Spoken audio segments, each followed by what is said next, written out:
E agora eu queria falar de uma coisa que é um assunto que, cara, eu acho que da Bíblia é um dos assuntos que eu mais estudei, que é escatologia, que são os tempos Finais. finais.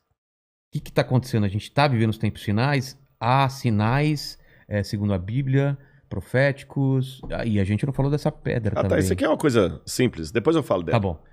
Bom, na verdade, Porque tem esse movimento, né? A claro, pandemia faz parte claro, disso, o anticristo já está aí. Aliás, a gente está perto da segunda volta de claro, eu Cristo, acredito que sim. sim? Mas vamos lembrar uma coisa. Quando os discípulos perguntaram para Jesus: que sinal haverá de tua vinda e da consumação dos séculos, do fim do mundo, Jesus falou assim: olha, cuidado que ninguém engane vocês. Porque Primeira coisa que ele já virão, falou. cuidado, virão muitos em meu nome dizendo eu sou o Cristo, e enganarão a muitos. Certamente, isso está em Mateus capítulo 24. Depois, quem tiver uma Bíblia em casa, procure em Mateus capítulo 24. Ele fala o seguinte: certamente vocês ouvirão falar de guerras e rumores de guerras. Não se assustem, ainda não é o fim. Se levantará nação contra nação, reino contra reino. Haverá fomes e terremotos em vários lugares. Mas isso é apenas o princípio das dores. Princípio das dores, exatamente. Então veja bem, guerra tem no mundo desde que o mundo é mundo. É. Fome, a Bíblia fala fome no Egito na época de José. Então não vou falar assim, o mundo está chegando ao fim porque está tendo guerra. O mundo está chegando ao fim porque está tendo fome. Não faz sentido. Mas o Apocalipse coloca alguns elementos que indicavam quando nós estivéssemos chegando próximos ao fim. Embora, nota de rodapé aqui, ninguém sabe o dia nem a hora da volta de Jesus. É estupidez. Tentar adivinhar. Não, claro, não podemos isso. Você entendeu? Bom, mas a gente pode saber a proximidade dos tempos em que vivemos. Então tem algumas coisas no Apocalipse que são características do tempo do fim. Exemplo, Apocalipse 11, 19. Diz assim: as nações ficaram iradas. Chegou, porém, o juízo de Deus, e o tempo determinado para ele dar o prêmio aos seus santos e aos profetas, e o tempo para destruir os que estão destruindo a terra. Ora, na época de Cristo não tinha como destruir a terra. O Apocalipse estava fazendo uma profecia de uma época em que a terra poderia ser destruída por seres humanos, coisa que na época do Apocalipse não tinha como. E ele fala depois das pragas de Deus que iriam cair. Essas pragas não caíram ainda, mas os vislumbres dela... Não caíram? Não. A peste não é... A do Apocalipse, né? É. Mas os vislumbres delas podem estar já batendo as portas. Quer um tá. exemplo? Quer. Diz que um anjo derramou a sua taça sobre o sol, e foi-lhe dado queimar aos homens com grande fogo. Os homens se queimavam com um intenso calor e blasfemavam o nome de Deus que tinha autoridade sobre essa praga. Olha o problema da camada de ozônio, o efeito estufa, o que está acontecendo com o sol. O outro anjo derramou a sua taça sobre os rios e fontes d'água e mares, que se tornaram como sangue de morto.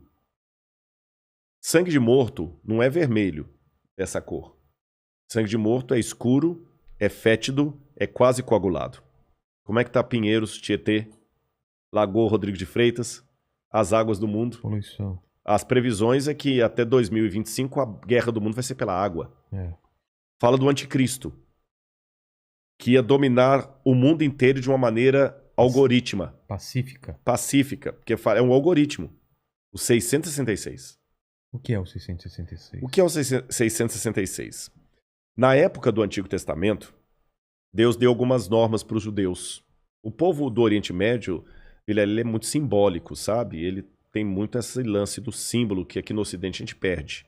Então o judeu pode olhar, ele usa o paiot, que significa alguma coisa, o kippah, que é aquele chapeuzinho na cabeça. E Deus falou o seguinte: olha, vocês vão pegar a lei de Deus, escrever um resumo da lei de Deus e vão colocar por frontal entre os olhos, numa caixinha aqui, e também na mão de vocês. O judeu hoje usa na mão esquerda. Pode olhar aqui no Muro das Lamentações, você vê o judeu orando lá, né? Baruch atah Beshem Adonai Eloheinu melech haolam. E ele vai orando no muro e ele tá com aquela caixinha preta aqui e outra na mão. Aí no Apocalipse a gente vê que o inimigo, o diabo, que se vale do anticristo, assim como Deus envia o Cristo... o anticristo é a versão do Cristo pro demônio. Pro demônio, o anticristo. Ele faz uma paródia de Cristo. Aí, como Deus no Antigo Testamento pediu aos judeus para ter a lei de Deus na testa e na mão, o anticristo coloca também um sinal, uma marca, na testa e na mão. Então significa uma época em que a lei de Deus vai ser questionada. Nessa época em que a lei de Deus for questionada, diz o Apocalipse, ninguém poderá comprar nem vender, senão aquele que tem a marca da besta e o número do seu nome. Ora, esse número é 666. Aí muita gente pega isso e fala o seguinte, então vou começar a calcular, Hitler dá 666, o Papa, o Saddam Hussein, Bill Gates, até a Ellen White, que é uma pioneira do Adventismo, ela dá 666, mandíbula dá 666, né? No grego está o seguinte, aquele que tem entendimento, calcule. E essa palavra calcule no grego ali é a mesma palavra para faça a contabilidade daquilo que o anticristo vai fazer. E o que o Apocalipse deixa bem claro é que o anticristo vai ser a revigoração do Império Romano, que era o inimigo do povo de Deus. E por que 666? Na cultura da Babilônia, o 6 era o número base para você fazer qualquer cálculo. Era um número divino. Tanto é que quando Nabucodonosor ergue uma imagem, ela tinha 60 côvados por 6. 60 por 6. O 6 era um múltiplo divino. E ali você tem o 666, múltiplo de 6. Agora o Apocalipse fala que ele vai controlar a economia. Os povos da terra vão segui-lo. Ninguém vai poder, falando quem pode pelejar com ele. E o que nós estamos vendo agora é um mundo caminhando pela primeira vez na história para uma unificação mundial. De moeda? De tudo. Parece até teoria da conspiração que eu vou falar, mas não é. O mundo está caminhando para uma unificação. Rodrigo, mas nunca. Aqui no Brasil mesmo a gente vê a briga dos de esquerda com os de direita. O pessoal não está entendendo. Essa unificação não significa unificação de mente, mas unificação de propósito. Que é um exemplo que o mundo pode se unir por um propósito, apesar de se odiar mutuamente? A pandemia. Exatamente. O Irã está usando máscara, Israel também está usando máscara.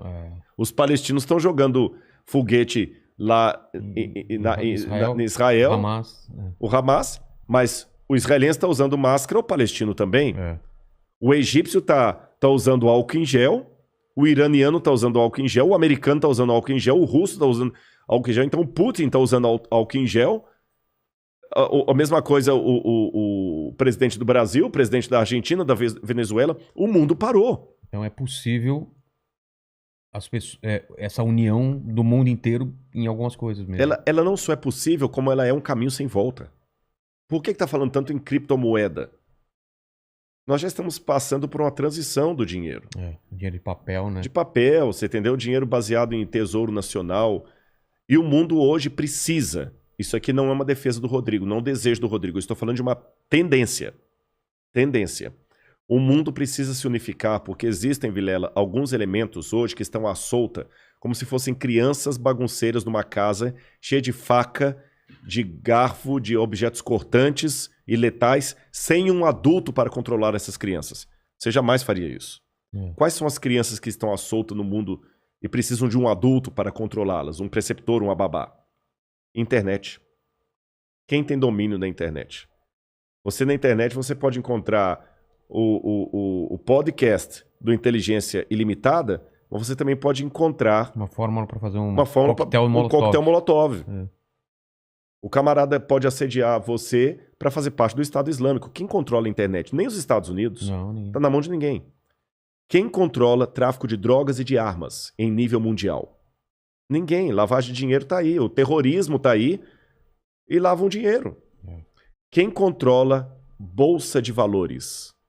A economia do mundo não aguenta por mais 20 anos nas mãos da bolsa de valores que é especulativa. Se cair a bolsa de Tóquio, você nunca foi ao Japão, mas você pode perder o seu emprego e essa casa aqui porque caiu a bolsa de Tóquio. O Bradesco pode falir porque teve um crash na bolsa de Nova York. E a gente viu, essa pandemia viu como nós estamos economicamente vulneráveis. Economicamente vulneráveis. Quem controla o terrorismo mundial?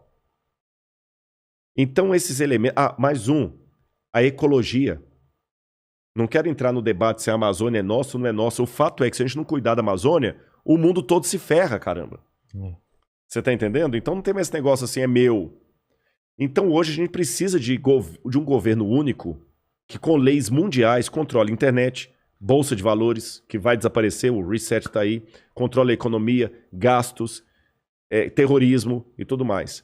E os países, por mais que continue havendo direita e esquerda, situação e oposição, não interessa, Islã e cristianismo, vai precisar se unir, não porque eles se amam, porque não tem outro jeito. E essa união está muito parecida com o caminho de preparação para o anticristo. Agora, a minha questão aqui não é cair naquela esquizofrenia escatológica de achar agora que qualquer coisa eu tenho que evitar porque senão é uma marca da besta. Eu já vi gente, isso aqui é sério, que não quer deixar colocar o revolvinho da temperatura na testa da mão, que aquele é a marca da besta. Calma. Estupidez, não tem nada a ver um negócio desse, gente, tá bom? Agora, quando esse governo único se interpuser entre a minha fidelidade a Deus e a minha fidelidade ao Estado, esse é o único momento em que eu estou livre perante Deus para ter uma desobediência civil, social. Porque a própria Bíblia me ensina a ser obediente às autoridades constituintes. Mesmo quando Nero estava no poder, Pedro escreveu: respeitem as autoridades constituídas. A César o que é de César. Dai César o que é de César. Pague os impostos. Seja um bom cidadão. Que a crise não venha por culpa de vocês. A Bíblia me ensina a ser um bom cidadão. Porém, a própria Bíblia fala: quando o governo der uma ordem... A Bíblia não diz isso explicitamente. Diz assim, em termos filosóficos. Sim. Quando o governo der uma lei que vá contra os mandamentos da lei de Deus, como os companheiros de Daniel na Babilônia, enfrente a morte se preciso for, mas não ceda. Talvez essa seja a diferença de um teólogo apaixonado por Deus e pela Bíblia e alguém que simplesmente é um acadêmico livre. Porque que especialista em literatura inglesa, em sã consciência, teria coragem de morrer por sua interpretação de Shakespeare? Mas a Bíblia é um livro que já levou muitos ao martírio para não abrir mão daquilo que a Bíblia ensina. Falou que a segunda vinda de Cristo está próxima. Mas, segundo os eventos, o anticristo chega antes. Chega antes. Ele antecede a volta de Jesus. E já está por aqui? Você acha? Eu acredito assim, lendo a Bíblia, o anticristo, ele é um poder, era o poder romano, porque João já falava lá, o anticristo já opera entre nós. E João fala, muitos anticristos já saíram pelo mundo. Ele só está aguardando aquilo que o detém. Então o anticristo naquele tempo era Roma. Os exegetas veem, a besta era Roma. Só que a Bíblia fala, através do apóstolo Paulo, que havia uma grande apostasia do povo de Deus. Que palavra é essa, apostasia? Eles abandonariam a fé, se uniriam a Roma, e Roma no futuro voltaria travestida de cristã, por isso que é o anticristo, nome que não aparece no Apocalipse, mas aparece nas epístolas de João. Ah, tá. Anticristo, anti em grego é aquele que toma o lugar de. Então o anticristo é aquele que toma o lugar de Cristo e vai dominar o mundo. Então a minha sugestão para todos é o seguinte, fiquem atentos às propostas governamentais. Qualquer coisa que não infrinja a minha fé naquilo que eu entendo pela Bíblia ser o correto, eu vou seguir. Eu vou me vacinar. Eu não vou ficar caindo em teoria da conspiração. Ah, mas a vacina é uma maneira de aniquilar 1/3 da humanidade. Eu acho que vai ser muito mais fácil Eu vou me vacinar. Só não vou tomar a Coronavac, né? Que está questionada aí. Senão eu não posso entrar em Israel. Mas eu vou me vacinar. Israel não aceita. Não aceitou. Muitos países da Europa não aceitam a Coronavac. Né?